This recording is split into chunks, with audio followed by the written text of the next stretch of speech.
Kaisar Bela Diri Tiran Season 24.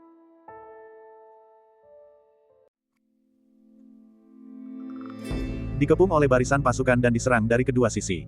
Zhu Yilun dan He Fangzheng bekerja sama untuk menyiapkan penyergapan dan memandang Gu Chen dengan angkuh.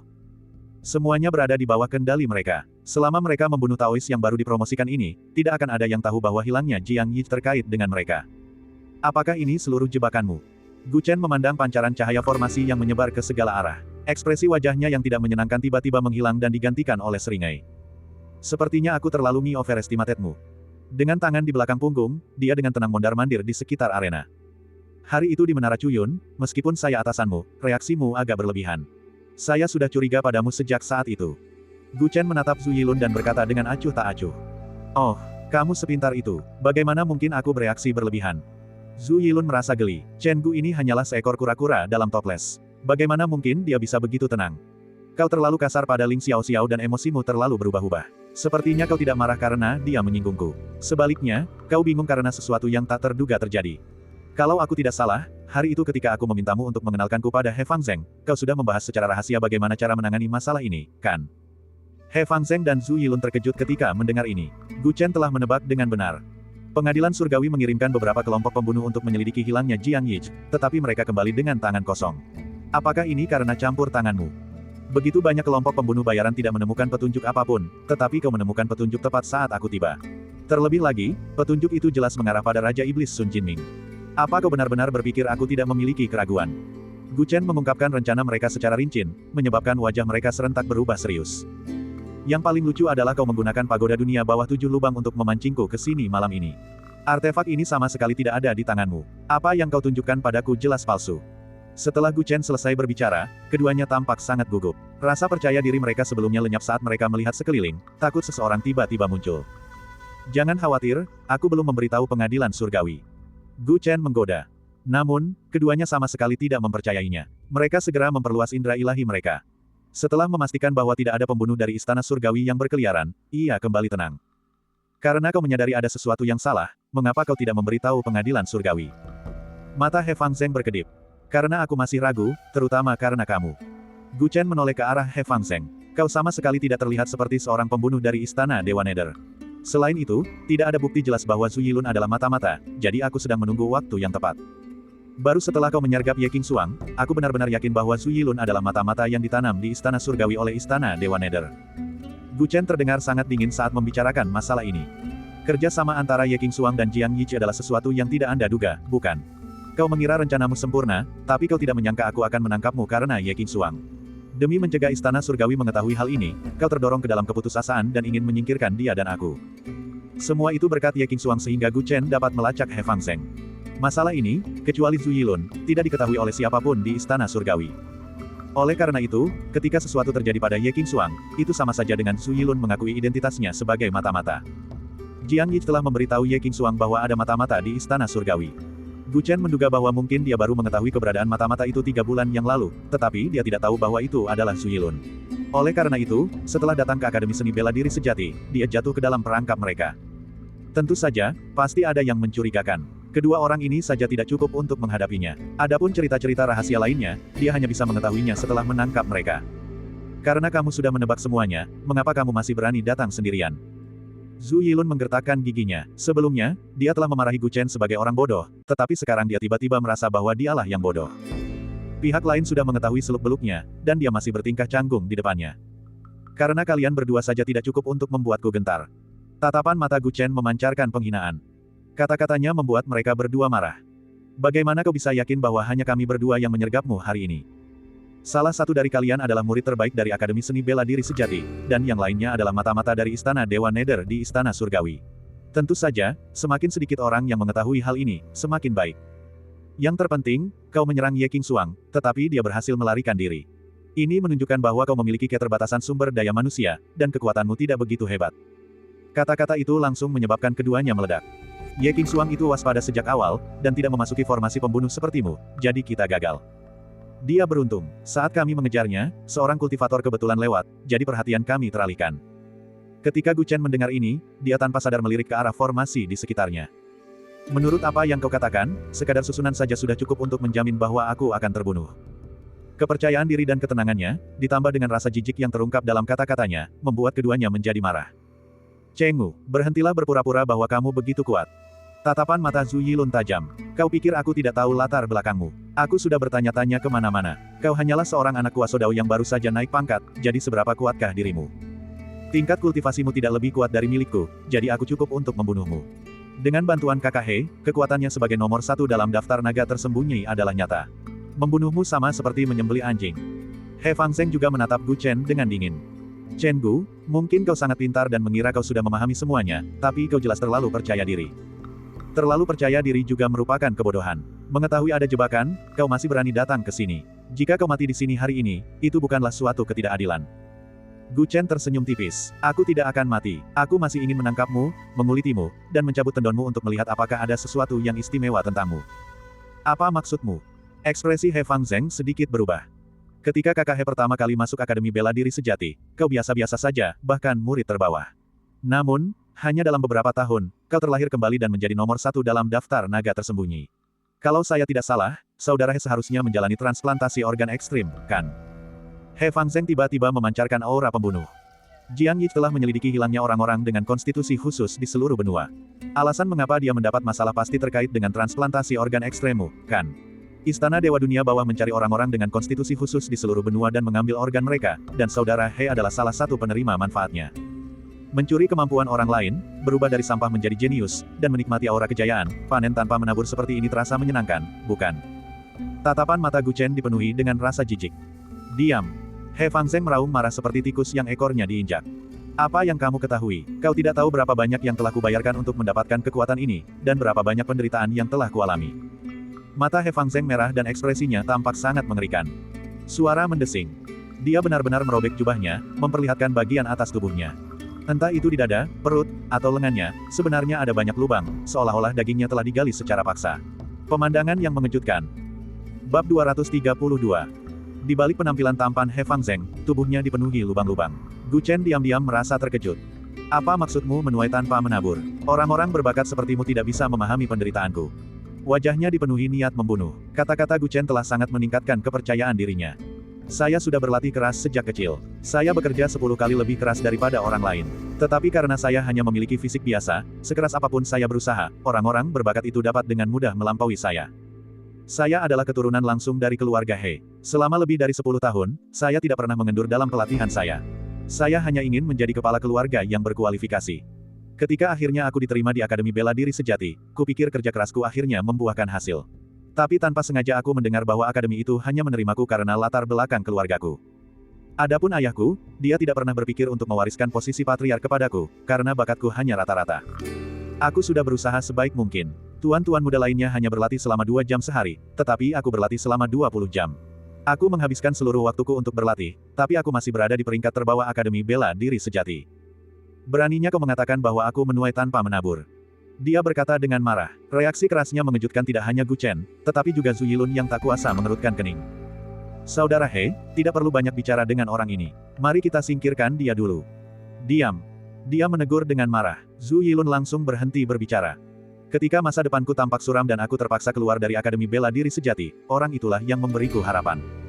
He Fangzheng sangat gembira. Benar, aku memang mendapatkan transplantasi organ. Tapi bagaimana kau tahu berapa banyak pengorbanan yang telah kulakukan untuk itu?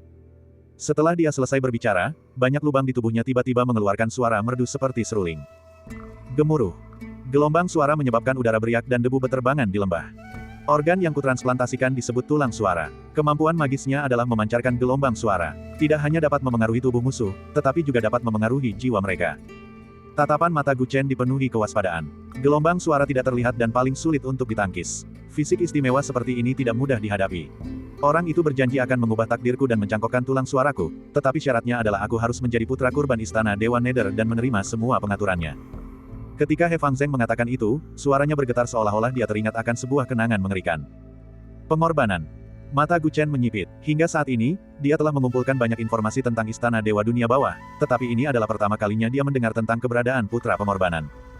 Istana Surgawi memiliki seorang Daoshi. Ia dididik dengan cermat dan merupakan calon penerus Kaisar Surgawi. Adapun Istana Dewa Dunia Bawah, dia belum pernah mendengar tentang keberadaan yang mirip dengan anak Dao.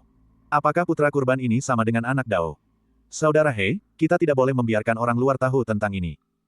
Zhu Yilun buru-buru berkata sambil mengumpat dalam hati. He Fangzheng ini biasanya tampil di depan orang lain, tetapi ia harus menderita tanpa diketahui orang lain di belakangnya. Hari ini, ia dituduh menuai tanpa menabur. Dari kelihatannya, ia telah ditusuk di hati dan harus melampiaskannya. Dia sudah terjebak dalam formasi pembunuh dan ditakdirkan untuk mati. Tidak masalah apakah dia menyadari hal ini. He Fangzheng berkata dengan marah. Lubang-lubang yang banyak di tubuhnya mengeluarkan suara seruling yang lebih jelas lagi. Gelombang suara itu tampak berubah menjadi gelombang besar yang menerjang. Gu Chen mengandalkan kekuatan tubuh emas abadi, jadi dia baik-baik saja. Namun, Zhu Yilun tidak tahan lagi dan buru-buru mundur dari formasi. Baru kemudian aku mengetahui bahwa orang itu berbohong kepadaku. Meskipun tulang suara dapat memengaruhi tubuh dan jiwa seseorang, kekuatannya sangat lemah. Kekuatannya hanya sedikit lebih baik daripada fisik unik milik orang biasa.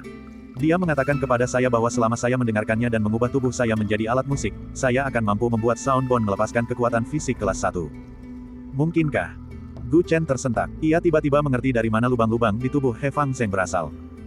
Dengan membuat begitu banyak lubang di tubuh seseorang yang masih hidup, hal itu mengubah tubuhnya menjadi alat musik yang mirip dengan seruling, sehingga memungkinkan dia untuk memainkan melodi yang indah. Akibatnya, tulang suara He Fangzheng mendapat peningkatan besar, berubah dari fisik yang buruk menjadi fisik kelas 1. Gu Chen hanya bisa memikirkan satu orang yang melakukan metode gila seperti itu, yaitu menggunakan manusia sebagai kelinci percobaan untuk mempelajari organ-organ Dao ekstrim. Apakah orang itu pria bertopi bambu? Dia berkata dengan sungguh-sungguh. Kamu kenal dia? Wajah He Fangzheng memperlihatkan ekspresi yang rumit, perpaduan antara kebencian dan rasa hormat. Dia memberiku kekuatan, memungkinkanku menjadi nomor 1 dalam daftar naga tersembunyi saat ini. Namun di balik kejayaan ini, karena modifikasi tubuhku, aku disiksa siang dan malam. Pernahkah Anda merasakan sensasi kulit Anda terkelupas dan daging Anda terpapar udara, perasaan yang lebih buruk daripada kematian? Pernahkah Anda menderita sakit akibat kekurangan fisik Anda siang dan malam, hingga tidak bisa tidur? Suaranya menjadi lebih tajam dan keras. Untuk mendapatkan kekuasaan yang kumiliki sekarang, aku telah mengorbankan segalanya, tetapi kau bilang aku menuai tanpa menabur. Begitu dia selesai berbicara, terdengar gemuruh. Gelombang suara yang lebih dahsyat lagi keluar dari tubuhnya, seperti badai yang melintas, menghantam Gu Chen. Gu Chen sepenuhnya mengerti mengapa He Fangzheng tiba-tiba begitu gelisah. Di permukaan, He Fangzheng tampak gagah perkasa, tetapi secara pribadi, dia telah menderita terlalu banyak siksaan. Orang normal pasti sudah lama menjadi gila. Saat gelombang suara menyerang, Gu Chen merasa seolah tubuhnya diiris oleh pisau-pisau kecil yang tak terhitung jumlahnya. Energi elemen di dalam tubuhnya secara otomatis beredar, melepaskan cahaya keemasan untuk melindungi tubuhnya. Ekspresinya berubah muram. Serangan gelombang suara orang ini benar-benar menakutkan. Dengan kekuatan tubuh emas abadinya, bahkan petir dan api pun hampir tidak bisa melukainya. Namun gelombang suara tak terlihat ini menembus tubuhnya melalui pori-pori, mengaduk ki dan darah di dalam tubuhnya. Dia merasakan sakit yang menus excruciating dari 7 lubangnya, seolah-olah dia akan berdarah. Serangan semacam ini terlalu sulit untuk ditangkis. Gu Chen segera mengerti mengapa Ye Qingxuang terluka parah, bahkan jiwa ilahinya pun rusak. Aku harus menjatuhkannya secepat mungkin. Gu Chen menyadari bahwa dia dalam masalah. Dengan suara mendesing, dia menyerbu He Fangzheng sambil menahan gelombang suara yang mengerikan.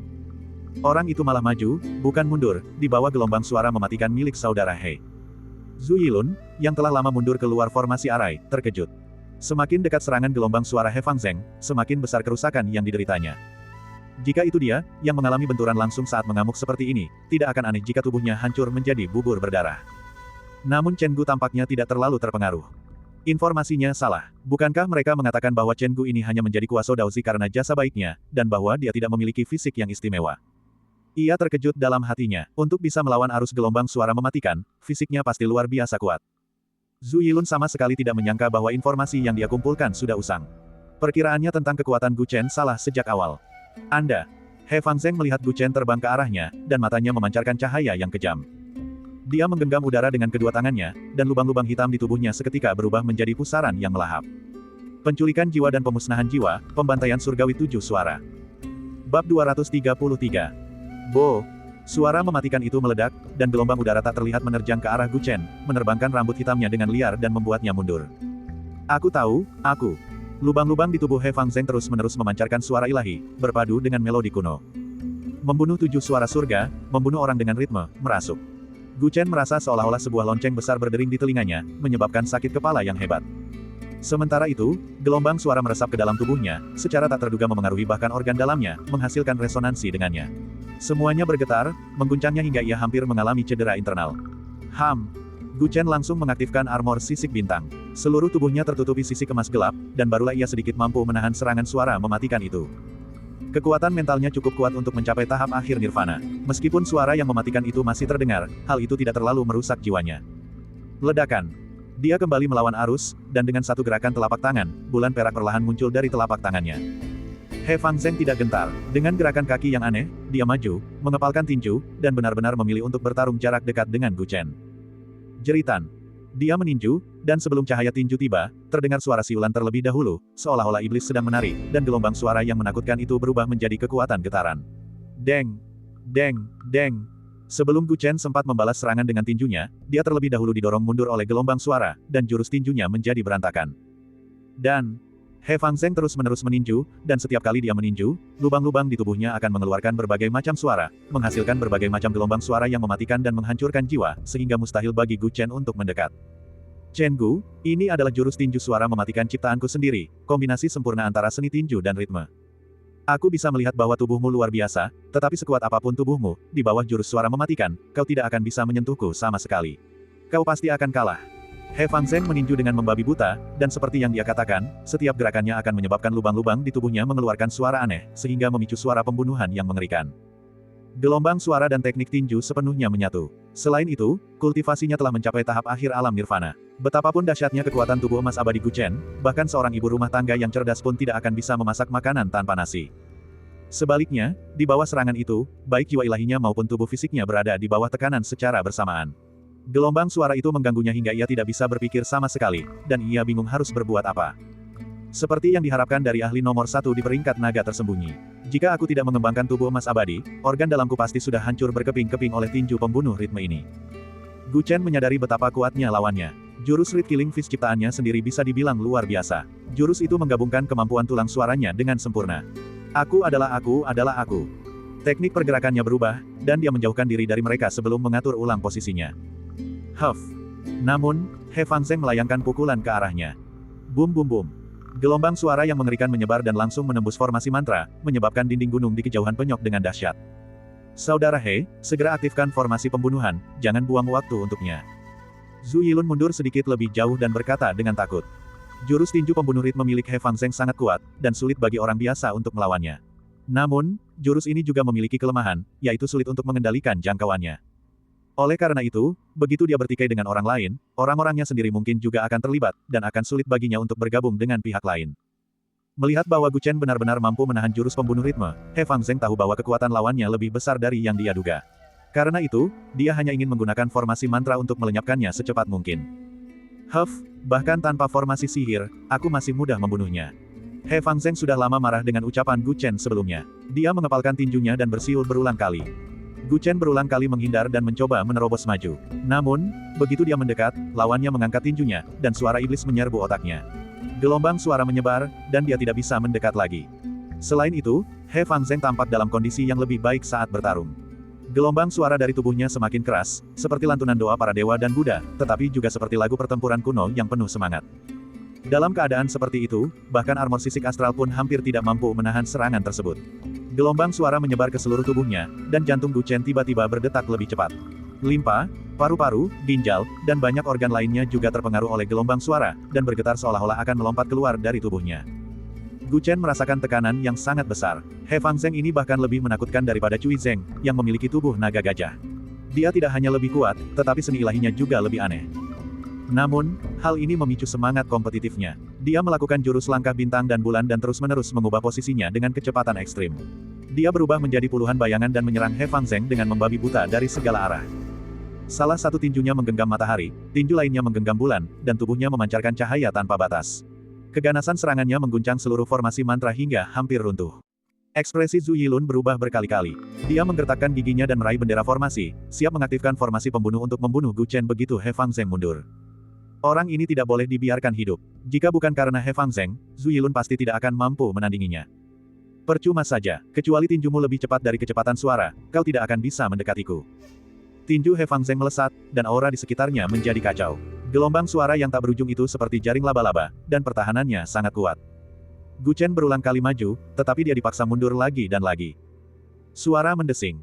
Pukulan lurus He Fangzheng, yang membawa kekuatan gelombang suara, menghantam perut Gu Chen.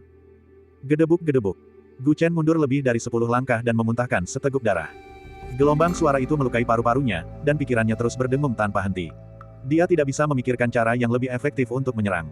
Semangat bertarungnya benar-benar menyala. Lawannya adalah yang nomor 1 di daftar naga tersembunyi, pengorbanan Istana Dewa Nether. Mengalahkannya sangatlah penting. Karena aku hanya bisa mengenaimu jika kecepatanku melebihi kecepatan suara, maka aku akan menembus batas kecepatan suara dengan tinjuku. Mata Gu Chen dipenuhi dengan kegilaan, dan energi darahnya melonjak ke langit. Pada saat yang sama, dia mengaktifkan naluri bertarungnya. Swoosh, swoosh, swoosh. Sosoknya bahkan lebih cepat dari sebelumnya, dan dia berubah menjadi ratusan klon, mengepung He Fangzeng dan menyerang dengan gencar. Jurus tinju pembunuh musikal dapat memengaruhi pikiran dan penilaian lawan, menyebabkan gerakan mereka penuh dengan kesalahan. Namun, itu tidak bisa menghentikan instingnya. Ketika Gu Chen mengaktifkan insting bertarungnya, pikirannya akan kosong, dan hanya kesadaran bertarungnya yang tersisa. Setiap pukulan dan tendangan akan terasa alami. Kecepatan orang ini semakin hari semakin cepat. He Fangzeng dengan cepat merasakan perubahan pada Gu Chen, dan hatinya bergetar. Di bawah jurus musikal Killing Fish, semakin lama lawan bertarung, semakin lemah dia. Namun, kali ini berbeda. Lawannya semakin kuat. Setiap pukulan telapak tangan semakin mendekat kepadanya, dan dia memiliki firasat buruk. Tidak, aku tidak bisa memberinya kesempatan lagi. Aku akan menghabisinya sekaligus. He Fangzeng sangat yakin bahwa alasan dia menduduki peringkat pertama dalam daftar naga tersembunyi adalah karena temperamennya yang aneh. Jika lawannya terjebak dalam jurus tinju pembunuh musikal, semakin lama ia bertarung, semakin menguntungkan baginya. Namun, kondisi lawannya jelas membaik. Jika ini terus berlanjut, ia akan terbongkar. Memikirkan hal ini, ketika Gu Chen menyerang lagi, dia tiba-tiba menyatukan kedua tangannya. Di lengannya, terdapat 6 lubang yang tersusun berdampingan, memancarkan cahaya hitam pekat. 12 suara fajar yang menawan. Puff, puff, puff, puff, puff. 12 suara ilahi meledak berturut-turut. Gu Chen adalah yang pertama terkena dampaknya. Tubuhnya terlempar tinggi dan meledak menjadi kabut darah. Bang! Ketika suara-suara ilahi itu berakhir, bahkan kepalanya pun meledak, hanya menyisakan tumpukan darah dan daging. Aku menang. Ia merasa tenang di dalam hatinya, tetapi ia segera merasakan ada sesuatu yang tidak beres. Tidak. Dengan tubuh lawan yang kuat, bagaimana mungkin dia tiba-tiba menjadi begitu lemah? Dalam penglihatannya, ia melihat tumpukan darah dan daging itu tiba-tiba berubah menjadi pancaran cahaya, menghilang dari dunia seperti bulan di dalam air. Tidak bagus. Ekspresinya langsung berubah, dan dia menoleh. Dia melihat tubuh Gu Chen memancarkan cahaya keemasan, dan dia langsung meninju ke arahnya. Niat tinjunya terkondensasi hingga ekstrim. Kecepatan pukulan ini jauh melampaui pukulan-pukulan sebelumnya, dan pukulan itu terus membesar di mata He Fangzeng. Suara, musikal Killing Fish, kembali menggema di tubuhnya. Mengaum. Gu Chen meraung ke langit, dan tinjunya menerobos udara. Ledakan. Kali ini, tubuhnya berhasil menembus kecepatan suara. Bab 234. Dengan peningkatan esensi, ki, dan semangatnya, Gu Chen melayangkan pukulan dahsyat yang melampaui kecepatan suara. Gemuruh. Seluruh lembah bergetar. He Fangzeng terkena pukulan itu tepat di kepalanya, dan tubuhnya terlempar tinggi ke udara seolah-olah 1000 gajah menabraknya. Cef. Darah menyembur keluar dari mulutnya, dan suara-suara yang keluar dari lubang-lubang di tubuhnya menjadi tidak beraturan, berantakan, dan memekakkan telinga. Wajahnya berubah bentuk, dan auranya melemah dengan cepat. Meskipun jurus tinju pembunuh irama musiknya sangat kuat, tubuh fisiknya tidak sebanding dengan Gu Chen. Tubuh emas yang tak terbakar mampu menahan serangan gelombang suara yang dahsyat, tetapi terkena pukulan sederhana Gu Chen sudah cukup untuk melukainya dengan serius. He Fangzeng terlempar dan jatuh dengan keras ke tanah. Kemudian, tubuhnya berlumuran darah, dan dia berusaha untuk berdiri. Tidak, bagaimana mungkin aku dikalahkan olehmu? Matanya hampir keluar dari rongganya, dan suara-suara ilahi berbaur di dalam tubuhnya. Namun, karena tubuhnya terluka parah, gelombang suara menjadi kacau, dan kehilangan kekuatan aslinya. Tubuhnya adalah sebuah alat musik, dan alat musik itu halus dan rapuh. Saat alat musik itu rusak, kekuatannya hampir habis. Gu Chen merasa lega, karena tahu bahwa He Fangzeng bukan lagi ancaman baginya. Matanya berbinar, dan dia menatap Zhu Yilun di kejauhan. Zhu Yilun melihat bahwa situasinya telah memburuk, dan pikirannya sudah kacau. Pada saat ini, dia mengaktifkan bendera formasi. Boom! Formasi pembunuh telah diaktifkan sepenuhnya, dan pancaran cahaya warna-warni menjebak Gu Chen dan He Fangzeng di dalamnya. Kau juga ingin membunuhku? Fangzeng sangat marah. Huff, dasar bodoh. Kau telah menjadi putra korban istana Dewa Dunia bawahku begitu lama, dan kau masih belum bisa melepaskan kesombongan yang tak berarti itu. Jika kau dan aku bekerja sama untuk mengendalikan formasi pembunuh ini, kita dapat dengan mudah membunuhnya. Tetapi jika kau bersikeras melakukannya sendiri, kau akan melukai dirimu sendiri. Kita tidak bisa membiarkan dia lolos dari formasi pembunuh ini, jadi kau akan mati bersamanya. Tatapannya tanpa ampun, dan formasi pembunuh yang telah diaktifkan sepenuhnya secara bergantian melakukan kesengsaraan pembunuhan 4 elemen, yang menghantam ke arah 2 orang yang terjebak di dalam. Kobaran api yang dahsyat, gelombang besar, angin kencang, dan gunung-gunung runtuh serta tanah retak. Segala macam malapetaka mematikan datang, dan kekuatannya sangat mengejutkan. He Fangzheng dan Gu Chen terapung di dalamnya. Gu Chen masih baik-baik saja. Tubuhnya diselimuti cahaya keemasan dan kebal terhadap api dan air. Dia bisa bertahan untuk waktu yang lama. Di sisi lain, He Fangzheng sudah terluka parah. Sekarang dia diserang oleh formasi pembunuh, dia menjadi lebih terluka dan berada di ambang kematian. Aku bisa menyelamatkanmu dari susunan ini, tetapi kau harus memberitahuku semua rahasia istana Dewa Nether. Apakah kau bersedia? Saat nyawa He Fangzheng berada di ujung tanduk, suara tenang Gu Chen terdengar di telinganya. Dia memperlihatkan senyum getir. Jangan remehkan susunan pembunuh ini. Tingkatnya hampir setara dengan tingkat bumi. Kami mempersiapkannya selama beberapa hari hanya untuk menghadapimu. Kecuali kau memiliki kemampuan setingkat abadi, kau tidak akan bisa menembus formasi ini jika kau terjebak di sini. Aku punya cara untuk memecahkannya. Ekspresi Gu Chen tidak berubah. Kau hanya perlu menjawab, apakah kau bersedia atau tidak. Identitas He Fangzheng jelas sangat istimewa. Dia memiliki hubungan dekat dengan pria bertopi bambu. Gu Chen ingin menggali beberapa informasi menarik darinya. Berhentilah menyombongkan diri, Chen Gu. Zhu Yilun, yang berada di luar formasi, mencibir. Mustahil bagimu untuk menembus formasi ini. Kau pasti akan mati, dan kau malah berpikir untuk menyelamatkannya. Sebagai seorang pembunuh bayaran dari Istana Surgawi, aku tak percaya kau begitu naif. Gu Chen mengabaikan Zhu Yilun dan menatap He Fangzheng yang berada di ambang kematian. Mata He Fangzheng redup. Ia luar biasa tenang menghadapi kematian. Sejak tubuhku dimodifikasi oleh pria bertopi bambu, aku tidak takut mati lagi. Jika aku mati, aku tidak perlu lagi menanggung rasa sakit tubuhku. Bukankah itu melegakan? Pria bertopi bambu telah membuatmu berada dalam keadaan mengerikan ini. Tidakkah kau ingin membalas dendam? Gu Chen mengerutkan kening. Pembalasan dendam. He Fangzheng menyeringai. Jika bukan karena dia, mungkin hidupku akan biasa saja dan aku sudah tua. Meskipun aku akan mati dengan cara yang mengerikan, setidaknya aku mendapatkan semua yang kuinginkan. Saya punya kesepakatan dengannya. Apapun yang terjadi, saya harus mematuhinya. Jika aku mengkhianati Istana Dewa Dunia Bawah demi nyawaku, maka bahkan aku sendiri akan meremehkan diriku. Gu Chen mendengar ini dan langsung mengerti bahwa mustahil untuk mendapatkan informasi tentang Istana Dewa Dunia Bawah darinya. Orang yang keras kepala tidak mau mendengarkan. Sepertinya aku hanya bisa menyentuh orang-orang yang lembut. Gu Chen menatap Zhu Yilun di luar formasi. Matanya menjadi dingin dan dia bersiul. Suara siulan itu jernih dan merdu, dan terdengar jauh di tengah malam. Desir, desir. Sesaat kemudian, sebuah anak panah hijau menembus langit malam. Anak panah itu jatuh dari tebing dan menancap di tanah tepat di depan Zhu Yilun. Siapa itu? Ekspresi Zhu Yilun berubah. Dia mendongak. Perhatiannya tertuju pada formasi tersebut. Jika bukan karena kemampuan memanah pihak lawan yang buruk, serangan mendadak itu pasti akan berhasil. Hatinya bergejolak. Mungkinkah Istana Surgawi telah mengirimkan bala bantuan kepada Chen Gu? Zizi. Menatap ke kejauhan, dia melihat seekor kera putih memegang busur panah ungu yang bahkan lebih tinggi darinya. Kera itu tampak kesal. Apakah itu seekor monyet? Awalnya dia terkejut. Kemudian, dia menghela napas lega. Dia mengira itu adalah sekelompok besar pembunuh dari Istana Surgawi. Ternyata itu hanya alarm palsu. Chen Gu, apakah ini yang kau andalkan? Seekor monyet. Aku tertawa terbahak-bahak. Benar, memang relatif lebih mudah untuk menembus formasi pengepungan dari luar. Tapi kau mempertaruhkan nyawamu pada seekor monyet. Kau benar-benar bodoh. Dia tertawa terbahak-bahak. Ketika mendengar Gu Chen mengatakan bahwa dia punya cara untuk menembus formasi, dia masih khawatir. Dia tidak menyangka Gu Chen hanya punya trik ini. Suara mendesing, suara mendesing, suara mendesing. Kera putih itu belajar dari Gu Chen dan terus menembakkan panah. 6 atau 7 anak panah lagi ditembakkan. Sayangnya, panah-panah itu tidak akurat. Semua anak panah mendarat di sekitar Zhu Yilun. Anak panah itu tidak melukainya. Haha, apakah monyet ini sedang mempermalukan dirinya sendiri? Zhu Yilun memegang perutnya dan tertawa. Dia tidak menganggap serius kera putih itu. Monyet bodoh, aku akan membunuh tuanmu dulu. Nanti aku akan menangkapmu dan menjadikanmu daging monyet rebus. Dia menggoda. Kera putih itu ingin belajar dari Gu Chen dan memanah dengan mahir. Sayangnya, kemampuan memanahnya tidak cukup baik. Ia sudah marah. Sekarang setelah mendengar sindiran Zhu Yilun, ia semakin murka. Ia membuang busur panahnya dan melompat dari tebing. Chen Gu, binatang spiritualmu tidak baik. Ia tidak hanya tidak bisa menyelamatkanmu, tetapi juga mencari kematiannya sendiri. Dia menatap Gu Chen dengan nada mengejek, yang berada dalam formasi tersebut. Gu Chen tersenyum tipis. Apakah kau mengenal Hua Zhengfei? Hua Zhengfei, dia juga salah satu Taois masa depan dari Istana Surgawi. Dia tampaknya memiliki tubuh rubah surgawi berekor 9. Zhu Yilun berpikir sejenak dan berkata dengan santai. Kau cukup berpengetahuan luas, goda Gu Chen. Itu wajar, aku sudah menyamar di Istana Surgawi selama bertahun-tahun. Aku sudah berada di Istana Surgawi jauh lebih lama daripada kau. Dia berkata dengan nada meremehkan. Kau kenal Hua Zhengfei, tapi kau tidak tahu bahwa monyet yang kau ejek itu baru saja memukuli Hua Zhengfei beberapa waktu lalu. Gu Chen bergumam. Oh. Dia tercengang. Pada saat itu, dia merasa seolah-olah bayangan besar tiba-tiba menutupi cahaya bulan.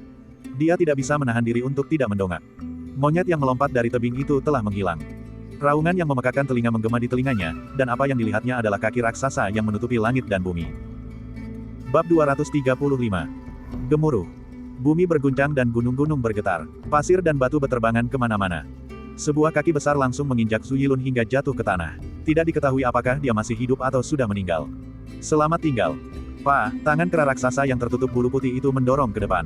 Susunan pembunuhan itu seperti selembar kertas. Pola susunan itu meledak dan semua fenomena penderitaan pembunuhan dengan cepat lenyap. Gu Chen meraih He Fangzheng dan menarik dirinya keluar dari badai energi yang disebabkan oleh runtuhnya susunan tersebut. Rambut hitamnya berkibar tertiup angin. Bagaimana mungkin ini terjadi? Zhu Yilun merangkak keluar dari tanah dengan susah payah. Tubuhnya berlumuran darah. Menatap kera raksasa di kegelapan, tubuhnya gemetar. Melihat Gu Chen berhasil melarikan diri, wajahnya pucat pasi dan dia ingin kabur. Suara mendesing. Begitu ia berhasil melarikan diri, ia melihat sebuah tangan besar mencengkeram kakinya seolah-olah ia adalah seekor anak ayam kecil. Jangan! Dia gemetar ketakutan. Mata emas White Ape yang seperti lentera menatapnya dengan penuh ejekan. Bang bang, bang bang.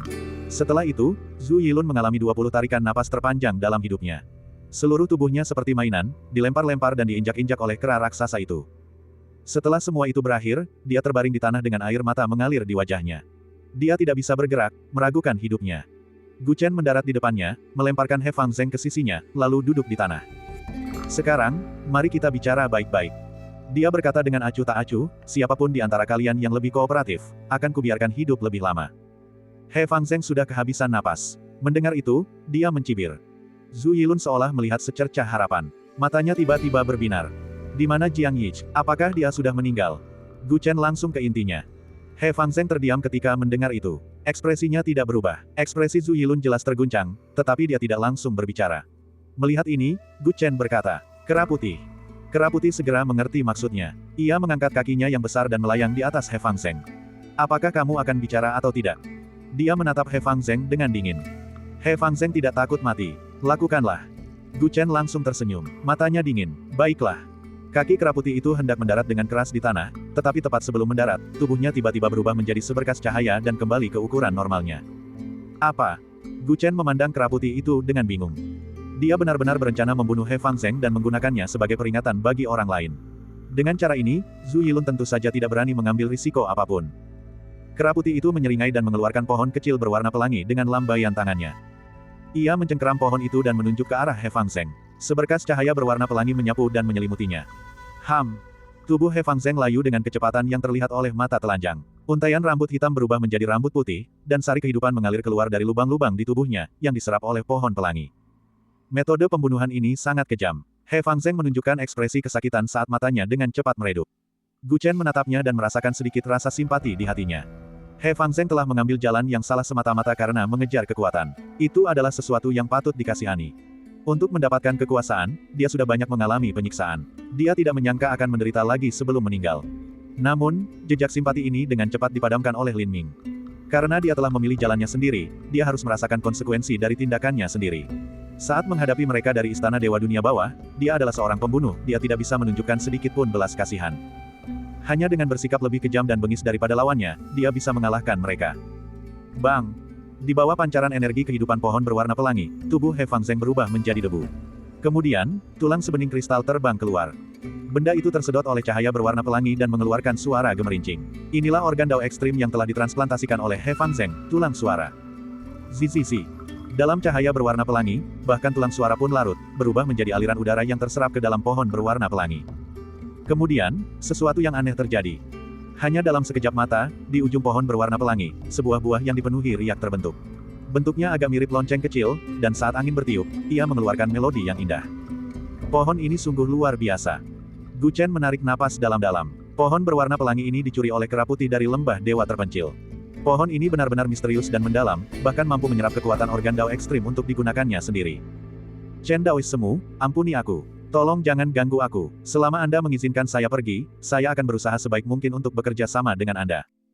Gu Chen terkejut melihat pohon berwarna pelangi, tetapi Zhu Yilun ketakutan setengah mati. Dia buru-buru berlutut di tanah dan terus-menerus bersujud. Menurutnya, pihak lain itu hanyalah iblis. Dia tidak hanya membunuh He Fangzheng di depannya, tetapi juga menggunakan metode yang begitu mengerikan. Saat itu, dia sudah sangat ketakutan. Seandainya dia tahu bahwa Chen Gu ini begitu kuat dan ditemani oleh seekor kera iblis yang menakutkan, dia pasti sudah melapor ke istana Dewa Nether untuk meminta bala bantuan. Melihat ekspresi bingungnya, Gu Chen tahu bahwa membunuh ayam untuk memperingatkan monyet itu efektif, jadi dia dengan dingin mengulangi pertanyaan itu. Kali ini, Zhu Yilun tidak ragu-ragu dan langsung mengatakannya. Aku tidak tahu di mana Jiang Daozi berada. 3 bulan lalu, dia datang mencariku, ingin menangkap He Fangzheng. Namun, dia dihentikan oleh Tuan Jialan, dan mereka berdua bertarung hingga ke 9 langit. Menurut Tuan Jialan, dia melukai Jiang Daozi dengan parah saat itu, tetapi dia berhasil melarikan diri. Jika Jiang Daozi tidak meninggal, mengapa dia tidak kembali ke Istana Surgawi? Seberapa parah lukanya? Gu Chen mengerutkan kening. Kabar baiknya adalah dia tidak meninggal, tetapi keberadaannya masih belum diketahui. Situasinya sama sekali tidak berubah. Tuan Jialan mengatakan bahwa meskipun dia tidak mati, kultivasinya hampir hancur total. Mungkin dia sedang memulihkan diri di suatu tempat, atau mungkin dia sudah. Pada saat itu, Zhu Yilun tidak berani menjawab. Gu Chen terdiam sejenak. Tampaknya Jiang Yilun sedang dalam bahaya. Siapakah Tuan Jialan yang kau sebutkan itu? Tanyanya lagi. Tuan Jialan adalah salah satu pengawal Dewa Dunia Bawah dari Istana Dewa Nether kami. Dia adalah seorang pembunuh bayaran peringkat ke-186 dalam daftar hitam. Dia bertanggung jawab atas 11 aula Istana Dewa Nether kami di Qingsu. Zhu Yilun berkata dengan tergesa-gesa. Penjaga Dewa Dunia Bawah. Ekspresi Gu Chen menjadi serius. Di mana dia sekarang? Apakah Anda sudah melaporkan kehadiran saya di Akademi Seni Bela Diri Sejati kepada atasan Anda? Setelah membunuh He Fangzheng, putra kurban Istana Dewa Dunia Bawah, identitasnya menjadi istimewa. Hanya masalah waktu sebelum penjaga Dewa Dunia Bawah waspada. Dia harus tahu berapa banyak waktu yang tersisa baginya. Tuan Jialan telah kembali ke markas. Beliau baru akan kembali dalam seminggu. Waktu sangat terbatas, dan kami berdua berpikir kami bisa mengatasinya. Itulah mengapa kami belum melaporkan ini ke Istana Dewa Nether. Zhu Yilun tersenyum getir. Ia dipenuhi penyesalan. Gu Chen merasa lega ketika mendengar ini. Kalau begitu, dia belum terbongkar. Seluk-beluk hilangnya Jiang Yilun telah terungkap. Meskipun dia belum ditemukan, Gu Chen setidaknya bisa melapor ke Istana Surgawi. Dia tak kuasa menahan diri untuk tidak melirik Zhu Yilun. Orang ini pasti memiliki informasi berguna lainnya. Zhu Yilun melihat Gu Chen menatapnya tanpa berkata apa-apa setelah mendapat jawaban. Ia berpikir bahwa Gu Chen ingin membunuhnya, jadi ia buru-buru bersujud. Chen yang semi-Taois, tolong lepaskan aku. Aku masih berguna. Aku bersedia memimpin dan membantu pengadilan surgawi menghancurkan banyak aula Istana Dewa Nether di Qingsu. Bab 236. Zhu Yilun sangat cemas hingga matanya memerah. Jantung Gu Chen berdebar kencang saat mendengar ini. Dia selalu bersedia melakukan apapun yang dapat menyebabkan kerusakan pada Istana Dewa Dunia Bawah. Apakah kamu tahu lokasi dari 11 aula Istana Dewa Dunia Bawah di Qingsu? Bagaimana penjaga di sana? Ya, saya mengenal setiap nama itu dengan jelas. Adapun para penjaga, Guru Jialan saat ini tidak berada di Qingsu, dan tidak ada raja tingkat abadi di aula. Mereka lemah secara internal, jadi ini jelas waktu yang tepat untuk menyerang. Jika kau mampu menaklukkan 11 aula ini, itu akan menjadi suatu jasa besar dan kau akan diberi penghargaan oleh Istana Surgawi. Zhu Yilun mencoba yang terbaik untuk membujuk Gu Chen, tapi Gu Chen tersenyum tipis. Suatu prestasi besar. Jika kita membasmi kekuatan Istana Dewa Dunia Bawah di Qingsu, itu berarti Istana Surgawi dan Istana Dewa Dunia Bawah akan benar-benar berkonflik. Hal itu akan menimbulkan serangkaian konsekuensi yang mungkin terjadi, dan sulit untuk mengatakan apakah saya akan mendapatkan pahala atau tidak. Zhu Yilun terdiam. Ia hanya mengatakan itu karena putus asa. Pengadilan Surgawi dan Istana Dewa Dunia Bawah adalah 3 organisasi bawah tanah utama di benua itu. Meskipun telah terjadi konflik sejak lama, mereka selalu menahan diri dan menjaga keseimbangan yang rapuh. Namun, jika Pengadilan Surgawi menghancurkan semua aula Istana Dewa Dunia Bawah di Qingsu, itu akan menjadi deklarasi perang. Orang biasa tidak akan memiliki keberanian untuk memikul tanggung jawab ini. Ia berpikir bahwa sebagai kuasa Taois di Istana Surgawi, Gu Chen pasti memiliki hati yang sangat pragmatis untuk menjadi seorang Taois. Ia ingin memanfaatkan hal ini, tetapi ia tidak menyangka Gu Chen begitu bijaksana dan tidak tertipu. Tiba-tiba ia merasa nyawanya dalam bahaya. Namun, saran Anda terdengar cukup menarik. Perubahan topik pembicaraan yang tiba-tiba oleh Gu Chen membuat Zhu Yilun merasa sangat gembira tanpa alasan yang jelas. Chen yang semi-Taois, menurutmu apakah ini mungkin dilakukan? Terlepas dari apakah itu mungkin atau tidak, perang antara Istana Surgawi dan Istana Dewa Dunia Bawah adalah persis apa yang saya inginkan.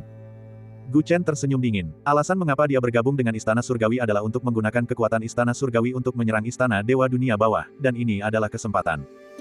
Dasar orang gila. Zhu Yilun merasa kagum dalam hatinya ketika melihat senyum Gu Chen. Dia hanya mengucapkan kata-kata itu dalam keadaan putus asa untuk menyelamatkan nyawanya sendiri. Dia tidak menyangka bahwa setelah Chen Gu memahami situasi kritis tersebut, dia masih ingin melakukannya. Dilihat dari penampilannya, jelas sekali dia sedang merencanakan sesuatu yang mengerikan. Namun, ini adalah hal yang baik. Zhu Yilun sangat gembira. Selama pihak lain ingin melakukan ini, mereka perlu memanfaatkannya. Untuk sementara waktu, dia akan aman. Aula Qingzu di Istana Dewa Dunia Bawah lemah, dan para pengawal Dewa Dunia Bawah tidak ada di sekitar. Ini semua hanya kata-kata sepihakmu. Kau tidak mungkin sengaja menipu dan mencoba memperdayaiku, kan? Tatapan mata Gu Chen tiba-tiba menjadi dingin. Aku tidak akan berani. Aku yang rendah diri ini jelas tidak akan berani. Jika ada setengah kebohongan pun dalam apa yang kukatakan tadi, aku rela disambar petir. Zhu Yilun buru-buru bersumpah. Omong kosong. Beraninya kau berbohong padaku. Gu Chen tiba-tiba bergerak. Dia bangkit dan menghancurkan tulang-tulang di telapak tangan Zhu Yilun. Ah! Zhu Yilun berteriak dengan sedih, itu benar. Itu benar. Semua yang saya katakan itu benar. Kau masih berani bicara omong kosong.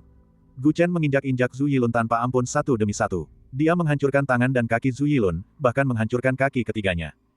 Zhu Yilun merasa cemas dan ingin berdebat pada awalnya, tetapi hampir semua tulang di tubuhnya hancur. Keputusasaan perlahan muncul di matanya, dan dia lebih banyak menghembuskan napas daripada menghirup napas. Mengapa?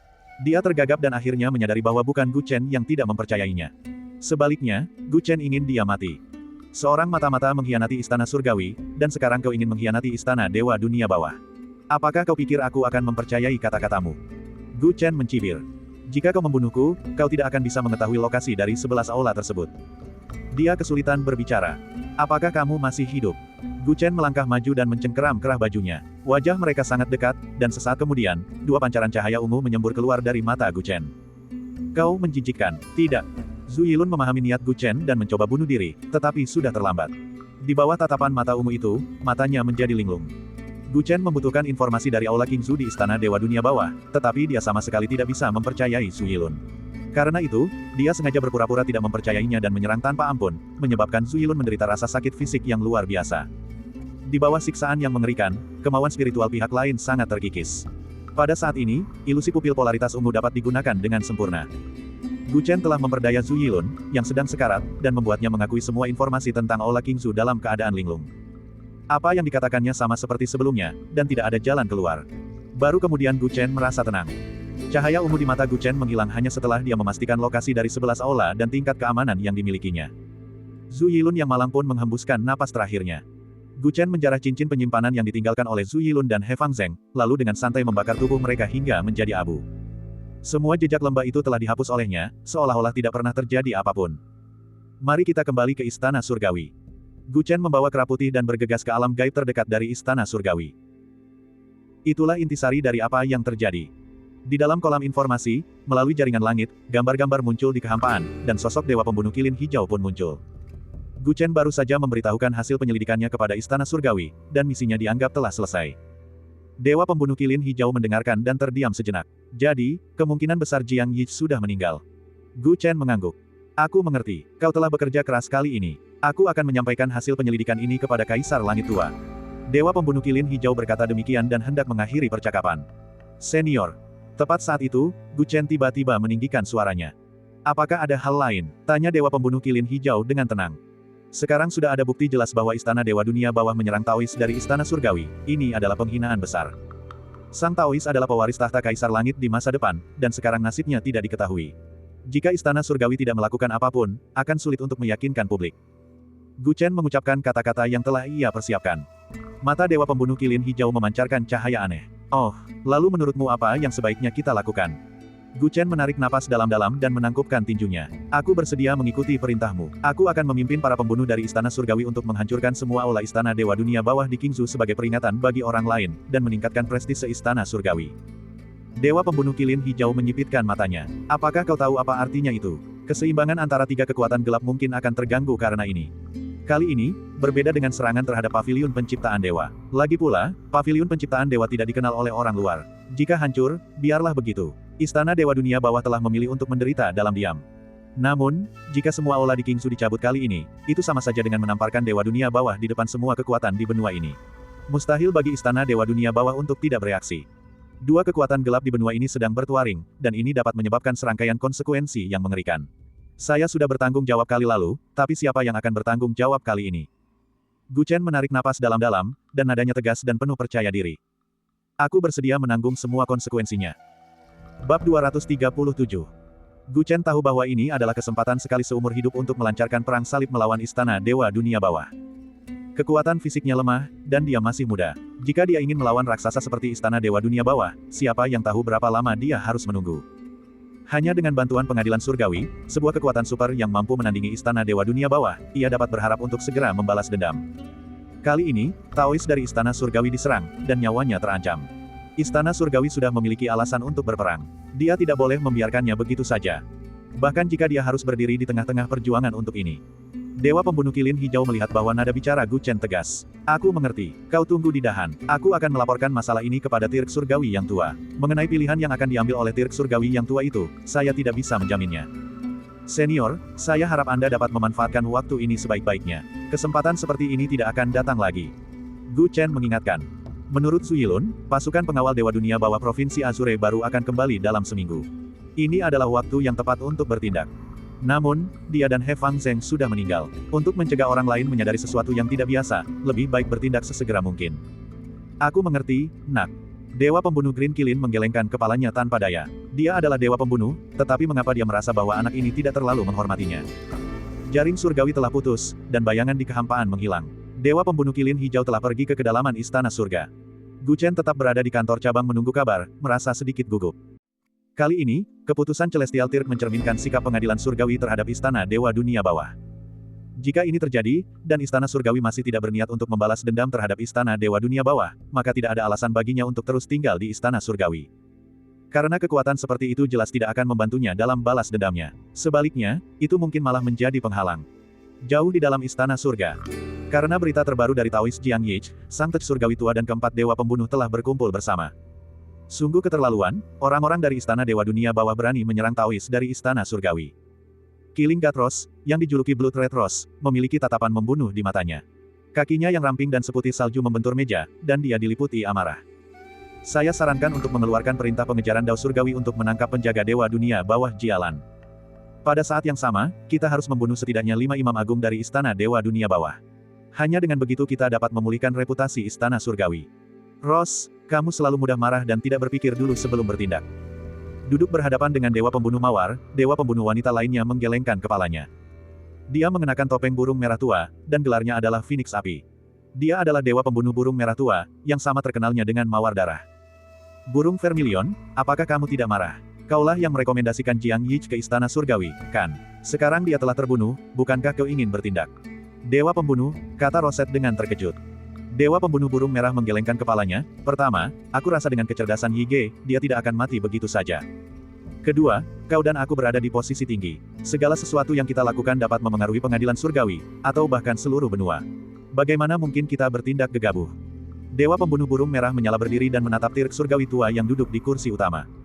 Menurut apa yang dikatakan Rose, untuk membalas dendam dan membantai pengawal Dewa Dunia Bawah dan putra-putra kurban Istana Dewa Dunia Bawah, kita harus mengirimkan sejumlah besar pembunuh emas.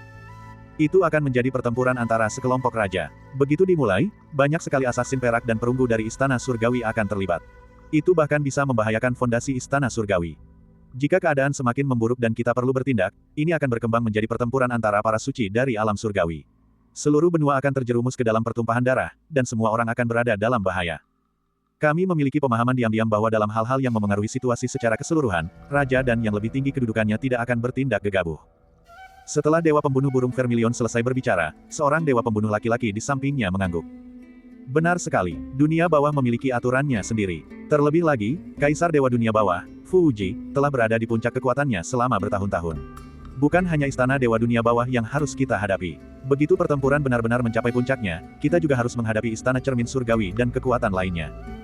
Dia berkata dengan cemas sambil melirik Tirk Surgawi. Ada beberapa hal yang belum dia sampaikan. Di antara 3 kekuatan gelap besar di benua itu, Istana Surgawi adalah yang tertua, diikuti oleh Menara Acheron. Adapun Istana Dewa Dunia Bawah, ia baru didirikan dalam waktu yang sangat singkat. Namun, Istana Dewa Dunia Bawah telah berkembang paling cepat di antara ketiganya. Huangfu Wuji semakin kuat, sementara Sang Tej Surgawi semakin tua. Tidak ada yang tahu berapa banyak kekuatan yang tersisa padanya. Sikle melengkung, maksudmu kita sebaiknya membiarkan masalah ini berlalu begitu saja. Killing God Rose kita tertawa marah. Killing God Curlet Sikle ragu-ragu. Jiang Daozi memprovokasi Istana Dewa Dunia Bawah atas kemauannya sendiri. Lagi pula, belum tentu dia akan mati. Terakhir kali, King Lin menghancurkan paviliun penciptaan dewa. Kali ini, Istana Dewa Dunia Bawah memberi pelajaran kepada Jiang Daozi. Paling banter, kita bisa menyebutnya impas. Itu masuk akal. Kami para pembunuh bayaran adalah buronan. Sekalipun dia seorang Daozi, dia tetap harus bertanggung jawab atas apa yang telah dilakukannya. Yi telah menyelidiki Istana Dewa Dunia Bawah untuk waktu yang sangat lama. Meskipun dia tahu bahwa itu sangat berbahaya, dia tetap melakukannya. Dia pasti sudah siap. Killing God Vermilion Bird menambahkan.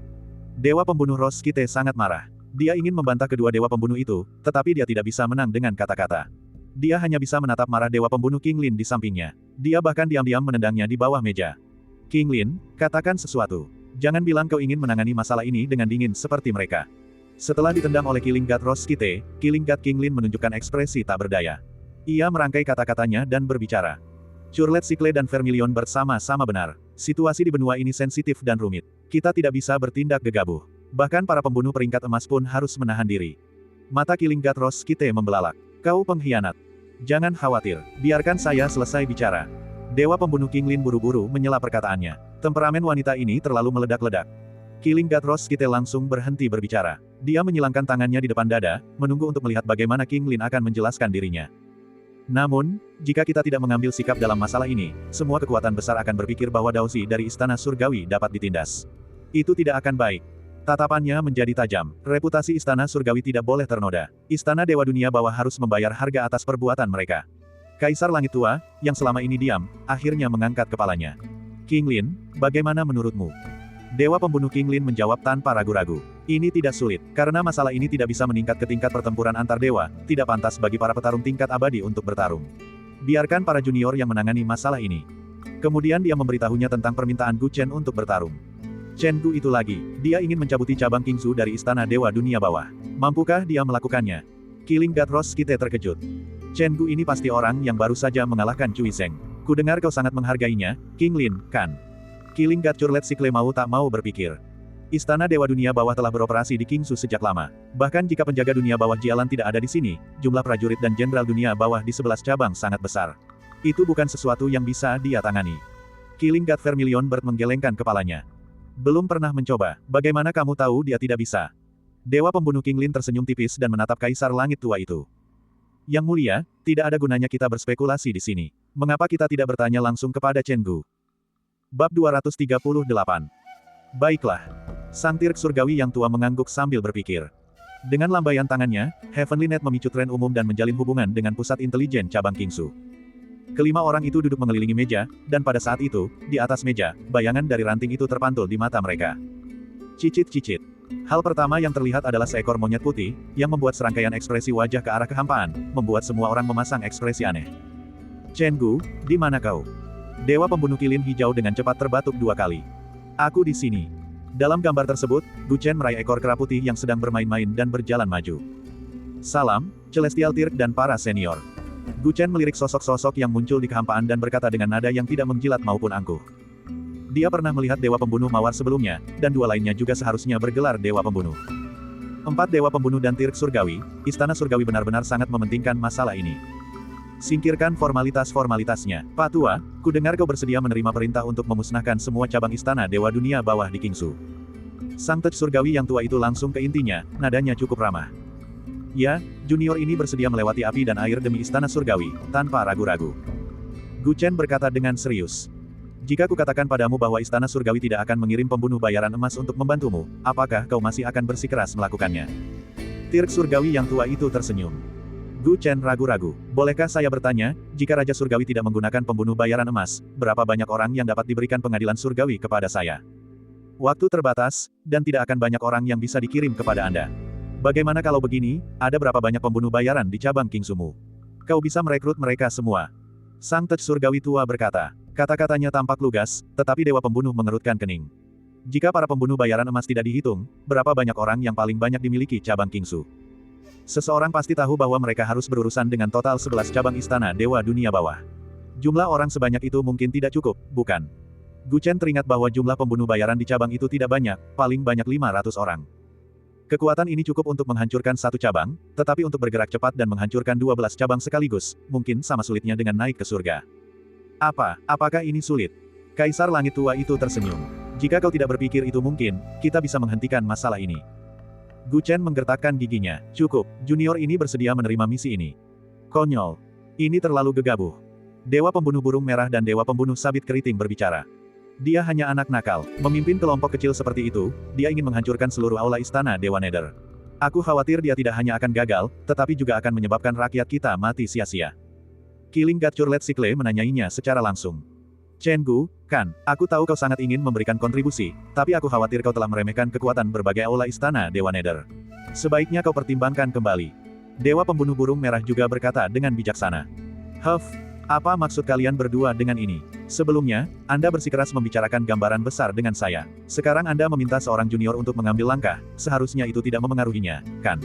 Namun, kamu masih saja mencari alasan. Killing God Ross langsung merasa tidak senang.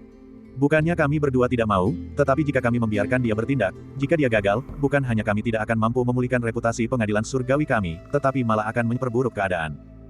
Membunuh Dewa Sikle yang melengkung, kata Sikle dengan ragu-ragu. Ketiganya mulai berdebat, dan semua itu menjadi perhatian Gu Chen. Sepertinya para petinggi pengadilan surgawi tidak dapat mencapai konsensus mengenai apakah akan menyatakan perang terhadap istana Dewa Nether. Satu pihak menganjurkan perang, sementara pihak lain menganjurkan perdamaian. Ketakutan akan kegagalan bukanlah alasan utama. Kedua dewa pembunuh itu terutama tidak ingin melepaskan semua kepura-puraan keramahan dengan istana Dewa Nether. Saat ia merenung, ia segera menyadari bahwa karena para petinggi belum memutuskan bagaimana harus bertindak, Tirk Surgawi telah memanggilnya. Apa artinya ini? Dia menatap wajah ramah dari Tirk Surgawi tua dalam gambar itu, dan sebuah ide terlintas di benaknya. Mungkin, Tirk Surgawi yang lama juga menganjurkan perang. Hanya saja dia tidak bisa mengungkapkannya dengan jelas, jadi dia menyerahkan kekacauan dalam membujuk orang lain kepadanya. Rubah tua ini. Gu Chen berpikir dalam hati, tetapi dia sudah tahu apa yang harus dia lakukan. Ketiga dewa pembunuh itu masih berdebat ketika mereka melihat Gu Chen tiba-tiba berbicara dengan suara yang jelas.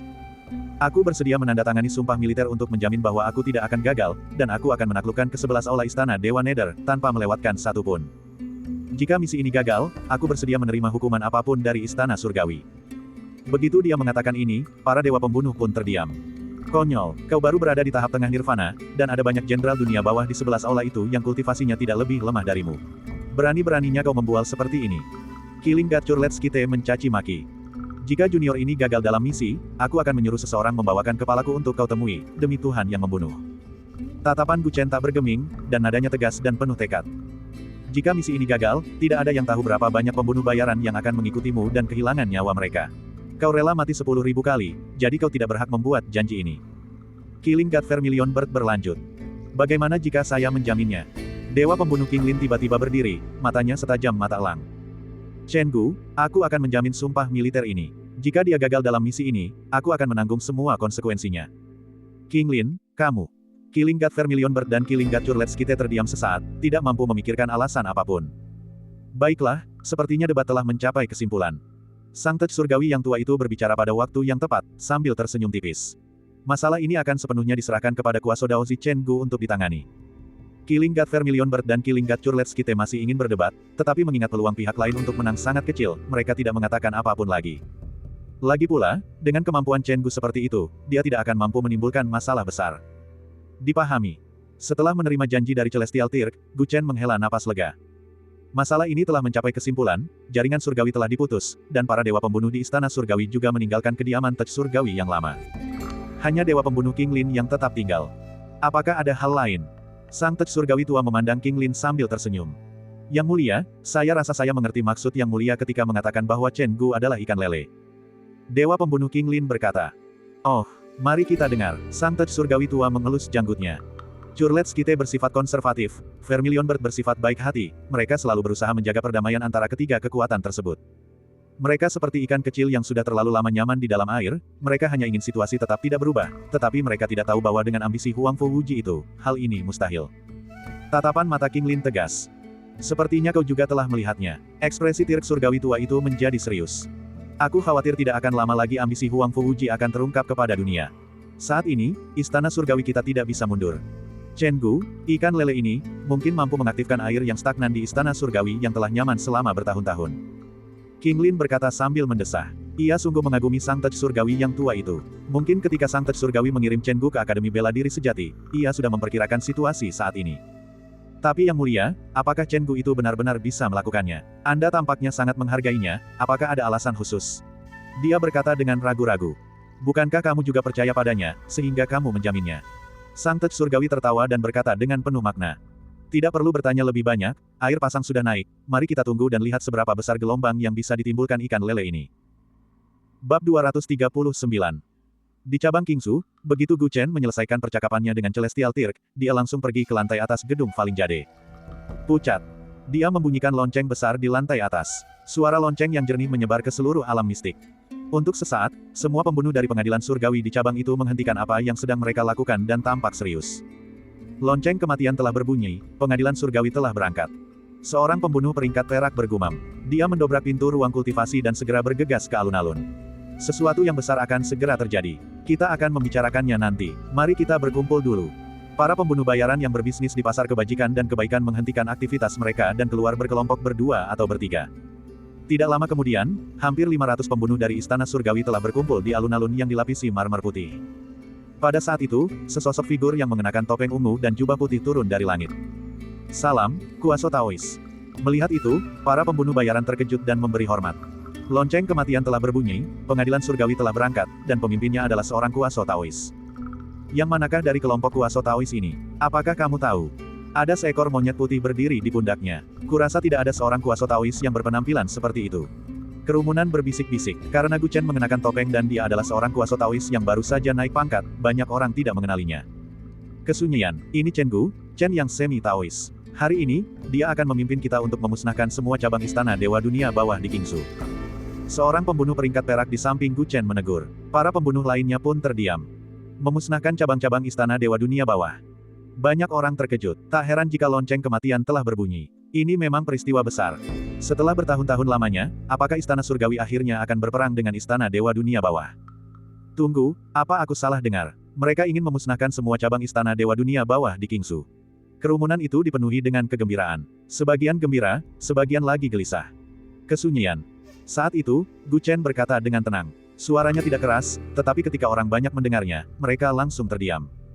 Langit akan segera cerah. Dari pagi hingga malam, saya ingin Anda menyesuaikan kondisi Anda sebaik mungkin. Aku akan memberitahukan detail setiap aula yang akan kita serang. Saat malam tiba, kuharap kalian semua sudah siap. Kita tidak akan berhenti dan menghancurkan ke-11 aula istana Dewa Nether sekaligus. 11. Semuanya hancur dalam satu malam. Saudara Taois Chen, Anda tidak salahkan. Seorang pembunuh bayaran menelan ludah dan bertanya dengan hati-hati. Gu Chen meliriknya dingin. Memang agak terburu-buru, tapi aku sudah memperhitungkannya. Ke-11 aula ini kebetulan berada di jalur yang sama, dan beberapa di antaranya bahkan sangat berdekatan. Jika kita tidak menunda-nunda, kita bisa berhasil. Banyak dari para pembunuh itu saling berpandangan. Apakah ini inti permasalahannya? Masalahnya bukan waktu, tetapi mereka hanya memiliki 500 orang. Belum lagi satu malam, bahkan jika mereka memiliki beberapa hari lagi, tetap akan sangat sulit untuk memusnahkan pasukan istana Dewa Nether di 11 aula. Apakah kamu tidak mendengar apa yang dikatakan Chen Sun? Ekspresi seperti apa itu? Tidak mudah menyingkirkan bajingan-bajingan itu dari istana Dewa Nether. Cepat bersiaplah. Seorang pembunuh bayaran berbadan tegap berwarna perak dengan suara lantang berdiri dan berkata dengan lantang, menginterupsi keraguan diri semua orang. Gu Chen tak kuasa menahan diri untuk tidak menatapnya, lalu berkata kepada semua orang. Sebelum matahari terbenam, kita akan berkumpul kembali di alun-alun. Selain itu, untuk mencegah berita ini bocor, mulai sekarang, tidak seorang pun diperbolehkan meninggalkan alam mistik. Beberapa pembunuh bayaran itu tersenyum getir ketika mendengar hal ini. Mungkin itu bukan hanya untuk mencegah berita bocor, tetapi juga untuk membuat beberapa orang yang penakut mengurungkan niat untuk melarikan diri. Jika ada yang berani meninggalkan alam mistik tanpa izin, kemungkinan besar mereka akan mati. Setiap orang adalah pembunuh bayaran yang hidup di ujung pisau. Sebelumnya, mereka ragu-ragu karena merasa pertempuran ini terlalu sulit untuk dimenangkan. Tetapi karena tidak ada jalan keluar, mereka semua bertindak dan bersiap untuk berperang. Gu Chen berjaga di gerbang-gerbang surgawi, duduk di sana dan diam-diam menyesuaikan kondisinya. Dia sudah menandatangani perintah militer, jadi tidak ada jalan mundur untuk pertempuran malam ini. Dia tahu bahwa sangat sulit untuk menghancurkan 11 aula istana Dewa Nether dalam satu malam, tetapi dia tidak punya pilihan lain. Jika dia bersantai dan memperpanjang waktu menjadi beberapa hari, risiko berita tersebut bocor akan meningkat drastis, dan akan sangat sulit baginya untuk menyelesaikan misi tersebut. Dia sudah mengetahui kekuatan pasukan istana Dewa Nether di 11 aula. Dengan bantuan 500 pembunuh bayaran berpengalaman, dia akan menciptakan keajaiban malam ini. Dia memejamkan mata dan mengaktifkan teknik bintang surgawi alam, berkonsentrasi untuk menyesuaikan kondisinya. Di sampingnya, kera putih juga duduk dan menirunya untuk bermeditasi dan mendengarkan. Bahkan si kecil pun bisa merasakan badai di hati Gu Chen, sehingga ia menghentikan semua tingkah lakunya yang ceria. Pria dan kera itu duduk bersila dan bermeditasi hingga matahari terbenam. Banyak pembunuh yang siap beraksi dan berkumpul di sekitar mereka. Ketika semua orang sudah berkumpul, Gu Chen perlahan berdiri, dan White Ape melompat ke pundaknya. Ayo pergi. Provinsi Azure, Punggungan Jiwa Tunggal, 5 mil jauhnya dari kota Gajah Putih. Terdapat formasi ilusi alami di punggung bukit ini, dan di dalam formasi ilusi tersebut terdapat benteng-benteng. Ini adalah salah satu aula istana Dewa Nether. Malam ini, bulan bersinar terang, dan bintang-bintang tampak jarang. Angin sepoi-sepoi musim panas bertiup lembut. Banyak prajurit Nether dan Jenderal Nether dari istana Dewa Nether berkumpul bersama. Beberapa sedang minum dan makan daging, sementara yang lain sibuk dengan urusan lain. Tidak seorang pun menyadari bahwa di luar formasi ilusi, di langit, sebuah bayangan besar bergerak cepat ke arah mereka. Chen yang semi-Taois, aku telah menemukan targetnya. Pembunuh bayaran bertubuh kekar berwarna perak yang berbicara sebelumnya berkata dengan bersemangat, namanya Pang Yong. Cicit, cicit. Kera putih di pundak Gu Chen sangat ingin mencoba melompat turun. Tunggu, nak, ada batas berapa kali kamu bisa membesar menjadi raksasa, kan? Izinkan saya mengerjakan yang pertama. Gu Chen segera menghentikan kera putih. Ketergantungan terbesar Gu Chen dalam melenyapkan aula istana Dewa Dunia Bawah malam ini bukanlah 500 pembunuh di sisinya, melainkan kera putih itu. Setelah berubah menjadi raksasa, kekuatan tempur White Ape menjadi sangat menakutkan. Dia pernah menghancurkan seluruh kota pemurnian darah. Itu terjadi sebelum dia memasuki dunia 9 matahari dan 9 bulan. Selama 6 bulan terakhir, kekuatan kera putih telah menjadi semakin menakutkan. Namun, pembesaran tubuh membutuhkan banyak esensi, ki, dan semangat. Karena itu, Gu Chen tidak berniat menggunakannya sejak awal. Akan lebih baik membiarkannya bertarung ketika mereka bertemu dengan aula yang lebih merepotkan. Gu Chen melangkah keluar dari kerumunan. Mata ungu ekstremnya bersinar terang, dan dia segera melihat menembus formasi ilusi alami di bawahnya. Dia memahami situasi para prajurit di aula dengan sangat jelas. Tidak banyak pembunuh dari istana Dewa Nether di aula pertama. Hanya ada sekitar 200 orang, dan itu adalah yang terlemah di antara 11 aula. Setelah memastikan situasi pasukan, Gu Chen membalikkan tangannya dan mengeluarkan busur naga banjir iblis hitam dan panah Void Phoenix putih. Dia tidak punya waktu untuk disia-siakan di aula-aula kecil ini. Waktu sangat berharga, dan dia harus berpacu dengan waktu. Dia memegang busur panah panjang yang tampak ganas di tangannya, dan seolah-olah seekor naga banjir telah terbangun. Dia dengan lembut menarik tali busur, dan raungan naga pun terdengar. Dia memasang anak panah Void Phoenix putih pada tali busur. Cahaya ilahi mengalir di anak panah itu, dan tangisan Phoenix bergema. Harta karun yang bagus. Ketika para pembunuh melihat ini, semangat mereka bangkit, dan mereka berseru. Gu Chen menarik tali busur hingga berbentuk bulan purnama, dan panah Void Phoenix putih mengunci target di aula istana Dewa Nether. Kemudian, jari-jarinya mengendur. Wus, wus. Dengan momentum yang menggelegar, bayangan putih salju seekor Phoenix muncul di langit malam. Ia melayang menembus 9 langit, memukau seluruh langit malam. Bab 240. Phoenix raksasa itu membentangkan sayapnya dan terbang tinggi ke langit. Dalam sekejap mata, ia menghilang ke dalam kehampaan. Ketika muncul kembali di saat berikutnya, ia telah menembus susunan ilusi. Bum bum bum. Itu seperti burung Phoenix api sungguhan, membakar habis segala sesuatu di jalannya, tidak meninggalkan sehelai rumput pun. Karena lengah, sejumlah besar prajurit Nether dari istana Dewa Nether tewas terbakar oleh api, dan untuk sementara waktu, mereka meratap seperti hantu dan melolong seperti serigala. Adapun panah Phoenix putih, secara bertahap kembali ke bentuk aslinya dengan kecepatan yang mendekati batas kemampuannya.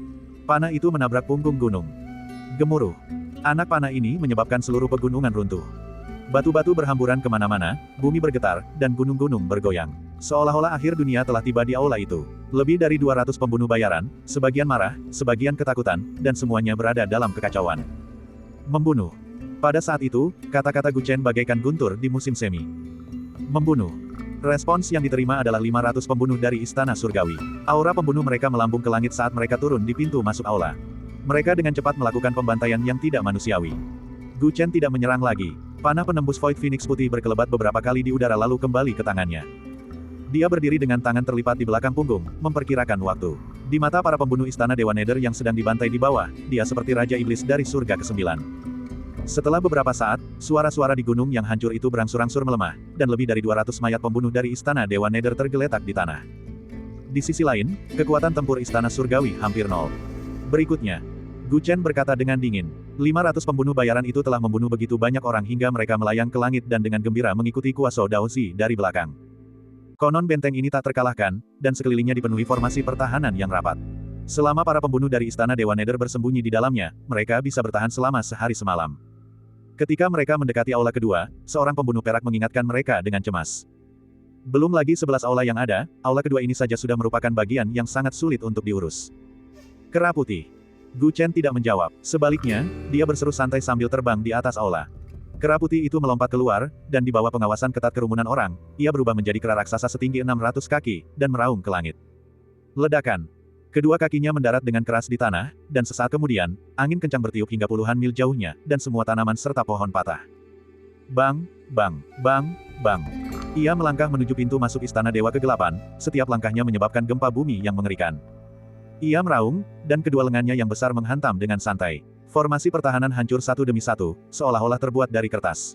Ia bagaikan binatang buas yang tak terkalahkan, menghancurkan aula ini dengan cara yang belum pernah terjadi sebelumnya.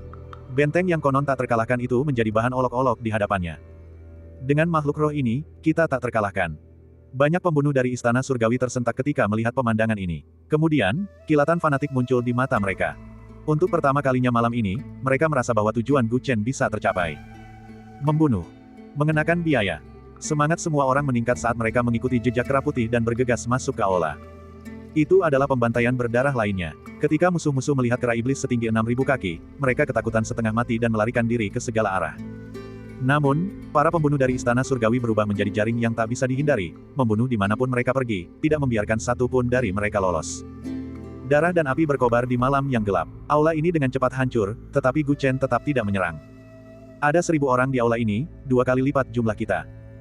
Jangan khawatir, kita punya saudara kera.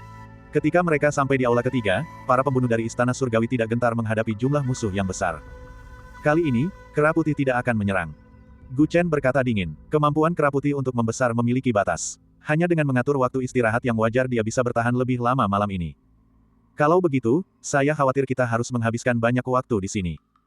Kelompok pembunuh bayaran itu semuanya merasakan tekanan yang sangat besar. Tidak perlu. Gu Chen melangkah maju. Dengan sekali gerakan tangan, sebuah pedang hitam ganas muncul di tangannya. Pedang pembunuh paus terbuat dari logam kun, ditempa dalam air berat esensi pertama kuno, dan beratnya 10 juta pon. Konon, pada zaman dahulu, pedang ini sangat ganas dan digunakan untuk menghadapi paus putih raksasa. Gu Chen memegang pedang pembunuh paus. Bahkan dengan kekuatan dewa yang dimilikinya, ia merasa pedang itu sangat berat. Dia menarik napas dalam-dalam, menggenggam pedang pembunuh paus, dan dengan ganas menebas benteng di bawah. Ledakan. Energi hitam berkobar seperti lautan yang mengamuk, dan dengan satu tebasan, seluruh benteng itu hancur menjadi puing-puing. Jeritan memilukan terdengar dari aula di bawah. Sebuah jurang besar muncul di tanah, dan asap serta debu membumbung tinggi seperti naga. Semua pembunuh bayaran dari Istana Surgawi tercengang.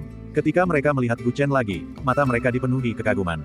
Taois yang baru saja naik pangkat ini tidak hanya memiliki seekor kera iblis yang menakutkan sebagai pendampingnya, tetapi kekuatannya sendiri juga luar biasa kuat. Para pembunuh dari Istana Surgawi sekali lagi memulai pembantaian mereka. Kekuatan Gu Chen dan Kera Putih membuat mereka sangat percaya diri.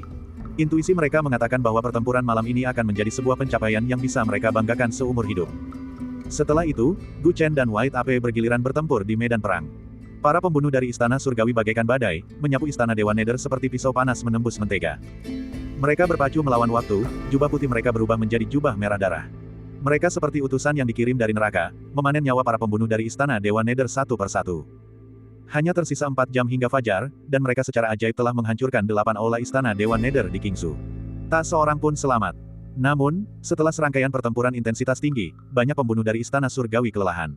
Mereka tidak lagi memiliki kekuatan untuk bergegas ke aula berikutnya. Adapun 3 aula yang tersisa, para penjaganya sama sekali tidak lemah. Tuan, kami sudah mengerahkan seluruh kekuatan kami. Mengapa kita tidak mengakhiri semuanya di sini malam ini? Kita sudah menghancurkan 8 aula. Ini sudah merupakan keajaiban. Cukup dengan melaporkannya ke pengadilan surgawi. Jika berita ini menyebar ke dunia bawah, reputasi Tuan pasti akan melambung. Beberapa pembunuh bayaran berbaju perak dengan hati-hati menyatakan bahwa mereka sebenarnya tidak memiliki kekuatan untuk melanjutkan pertempuran. Jubah putih Gu Chen adalah yang paling bersih di antara semuanya. Dia telah mengendalikan tempo pertempuran malam ini, dengan bijak memberi dirinya dan White Ape waktu istirahat yang cukup. Karena itu, mereka masih memiliki sebagian besar kekuatan tempur mereka. Tatapannya menyapu kerumunan dan tertuju pada Pang Yong, sang pembunuh bayaran perak yang pemberani dan terampil, yang selalu menyerbu dan menerobos garis musuh di sisinya. Kau benar-benar sudah tamat. Aku sudah tidak punya kekuatan lagi. Pang Yong ambruk ke tanah dan tersenyum getir. Mereka tidak hanya kehabisan kekuatan fisik dan energi asal, tetapi pikiran mereka juga sangat lelah. Dalam keadaan seperti itu, jika mereka terus menyerang 3 aula yang tersisa, itu sama saja dengan bunuh diri. Saya mengerti, kalian bisa pulang dulu. Gu Chen mengangguk dan tidak mempersulit mereka. Bagaimana dengan Anda, Tuan? Kerumunan orang saling memandang. Mendengar nada bicara Gu Chen, ada sesuatu yang janggal. Sebelum fajar menyingsing, aku ingin pasukan Istana Dewa Nether di Kingsu dicabut sampai ke akarnya. Aku serius. Tatapan mata Gu Chen dingin. Tapi Pak, kami sudah kehabisan tenaga. Orang banyak itu tidak mengerti maksudnya, dan mereka semua tersenyum getir. Aku tidak butuh kalian, aku sendiri sudah cukup.